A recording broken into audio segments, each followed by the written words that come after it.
What is going on, everybody? Welcome back to the channel. Aftersound here, bringing you Splinterlands content daily. We also stream over on Twitch at This Is Aftersound, so come by and say hello. All right, well, we have the details for the next airdrop, and that is going to be Carnage Titan. Now, we just recently crossed over 7.5 million packs sold, so there's still a bit to go. We're not quite there yet. Excuse me. I would say that based on where we're tracking, we're still hopefully looking to see Carnage Titan unlocked as an airdrop card somewhere between early to mid-March, probably closer to mid-March at this time. So let's go ahead and dive into the stats here. This is a legendary dragon monster. It is a giant technically because it is 11 mana. So taking a look at that, it's a lot to play. Probably not going to be one of your go-to monsters in those small mana games, or those low mana games, I should say. Now, at the most basic level, you have a melee damage of 2, you have a speed of 3, armor of 7, and health point of 8. Now, what makes this monster interesting is right off the bat, you get reach, so you are able to attack from a melee. You're able to attack melee from the second position, and you get double strike. So you're attacking twice per turn. Now, what gets interesting here is as you level up, if you look at the speed, armor, and health, those do not change. So he's not slow, but he's also not very fast either. I would say at the most basic level, 3 is probably like an average speed, and then hopefully you can use other monsters with swiftness or summoners with speed to get him a little bit faster.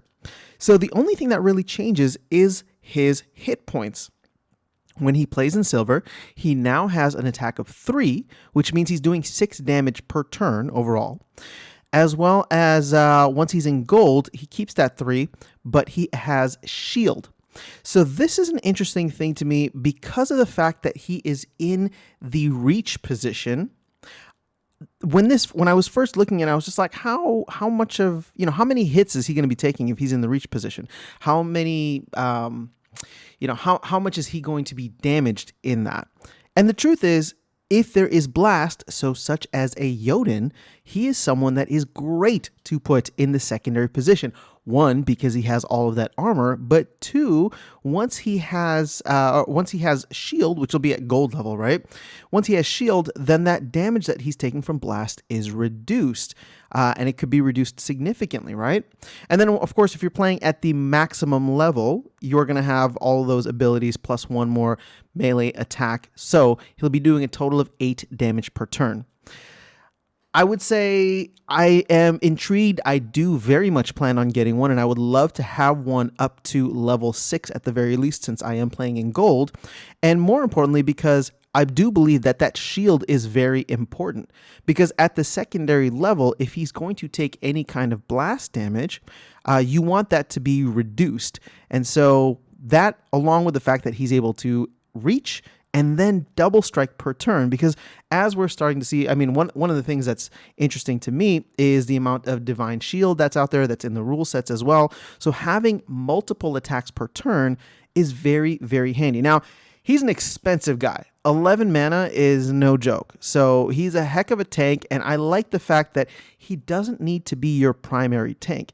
You could technically play him in the secondary position behind someone like Bakjira, for example, right? So if you wanted to have some magic protection and a self-healing tank, then you could play someone like Bakjira, throw Carnage Titan in, and Carnage Titan is essentially able to go ahead and attack the monster, attack the frontline monster, while having shield in case there's any blast damage on the way back.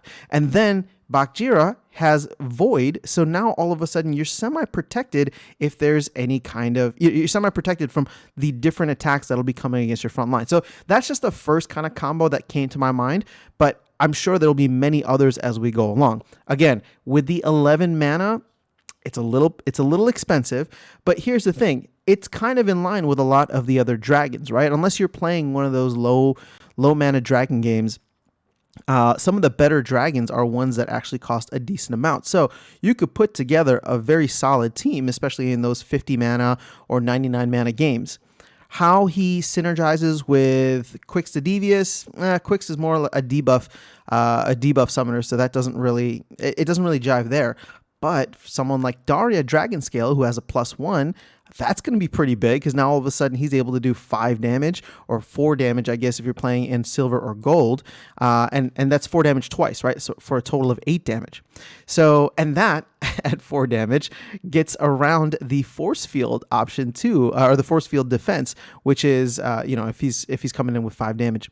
So I am intrigued by this card. I am thinking through some of the synergies, but again, I do feel like the uses will be limited simply due to the high mana cost. That doesn't mean I think it's a bad card, and I think in the right types of situations, he could be a force to be reckoned with because he provides a great secondary tank behind either an awesome first tank or someone, like I said, like a Bakjira or a Gelatinous Cube or something that can eat up the hits while he's doing damage and the rest of the backline is taking care of business, right? And then if they make it through your crazy awesome first tank, then all of a sudden he's still there in the mix, dishing out some punishment and with a decent amount of armor and health points to be able to take before he goes down.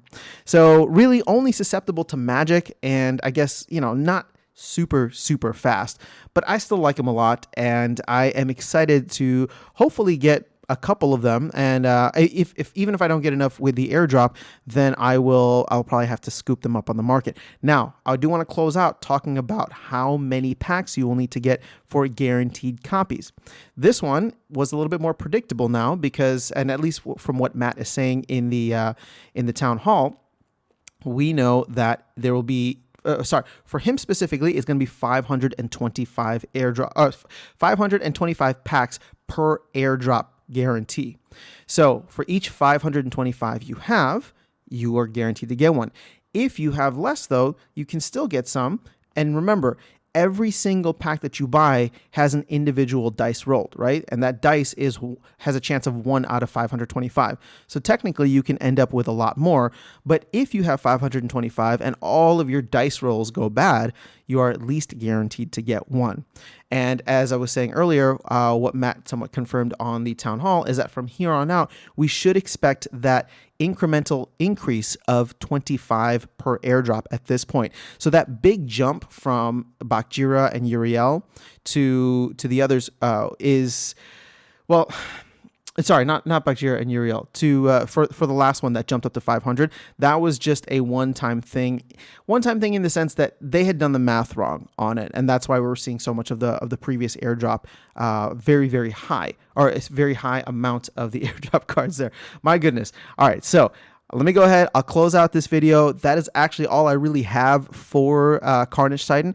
I'm excited about him. I still don't think we're going to see him for another couple of weeks, but that's fine because the hype can start now and we can start to build up momentum for pack sales. Because again, once these stats are out, as I was saying, even though I think it's going to take a while for Splinterlands packs to sell out, and sorry, not Splinterlands, but Chaos Legion packs specifically to sell out, as we kind of go past the halfway points per each million packs, I think that there's going to be a little momentum. Everybody's going to try and get in, FOMO in, make sure they have enough packs, top off, and then once we pass something like 8 million or 9 million, every single time we pass one of those milestones, everybody cools off a little bit, starts saving up some capital for the next one.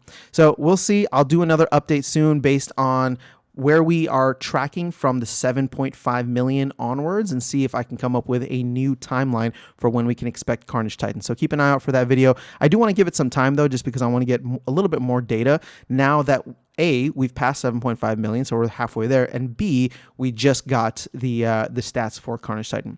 So let me know what you guys think of this monster, this legendary dragon monster, in the comments section below. If you're planning on getting one, if you're planning on buying a lot of packs, or if you're planning on sniping him off of the market as soon as he is available. All right, guys, have an amazing rest of your day. I will catch you all in the next video, and I will see you around the game. Take care.